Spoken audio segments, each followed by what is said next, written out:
Com esses 4 versículos do capítulo 3, o apóstolo Paulo, ele encerra a sua abordagem acerca da verdadeira vida cristã, no sentido da verdadeira experiência do Evangelho. Ou seja, devemos levar em conta que logo no primeiro século, e essa carta ela foi escrita com essa finalidade, logo no primeiro século já havia um problema de uma gravidade muito grande, no sentido de que com a conversão de muitos judeus a Cristo, ou seja, muitos judeus que tinham toda aquela tradição judaizante de Moisés, da lei, do templo, ao se converterem a Cristo, eles se deparavam então com o Evangelho. Talvez seja a mesma ideia que está lá em Gálatas capítulo 3, quando o apóstolo Paulo ele pergunta acerca de como foi que os cristãos daquele tempo receberam a Cristo. Se foi por meio da fé ou se foi por meio da lei. Essa pergunta ela foi feita por Paulo, tanto em Gálatas e aqui ele deixa subentendida essa questão, porque quando os judeus se converteram a Cristo, logo surgiu uma pergunta: como é ou como deve ser definido o verdadeiro viver cristão? Ou seja, quais são as bases, quais os critérios, como deve ser o andar e o proceder do cristão, agora na verdade do Evangelho de Jesus Cristo.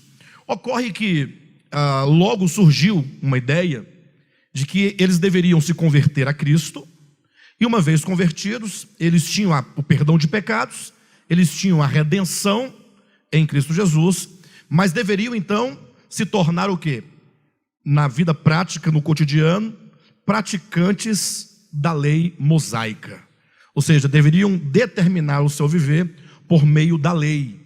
Isso criava uma dicotomia no viver, porque eles tinham uma experiência inicial de fé e depois queriam proceder à sua vida cristã por meio das obras. Para os irmãos terem uma ideia do que eu estou colocando, vamos abrir em Gálatas capítulo 3 e veja como que Paulo coloca essa situação, e logo os irmãos vão entender qual é o parecer do apóstolo Paulo.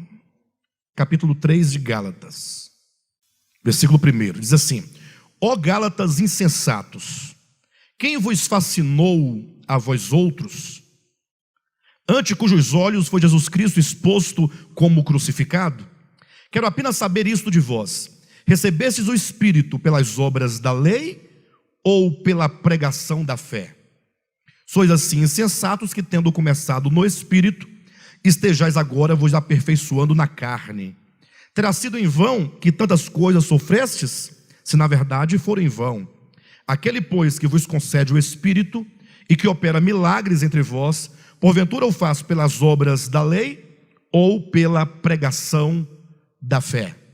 Então veja que o apóstolo Paulo ele trata desse problema que a igreja sofria desde já nos seus primórdios, já no primeiro século. Ainda no tempo apostólico havia essa questão: como o cristão deve determinar o seu viver. Aqui no contexto imediato de Gálatas, tanto quanto de Colossenses, havia essa questão de definir o viver por meio de um padrão moral exterior. O que é um padrão moral exterior?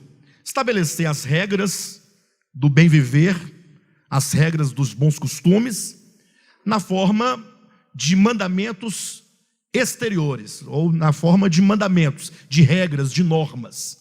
E por mais que o apóstolo Paulo ensine claramente, em Romanos capítulo 7, que a lei é santa, justa e boa, o fato é que o apóstolo Paulo aponta uma incompatibilidade entre os mandamentos externos ao homem e aquilo que o homem é na sua consciência e no seu coração. Quando ele fala assim: olha, bem sabemos que a lei é espiritual, eu, todavia, sou carnal, vendido à escravidão do pecado.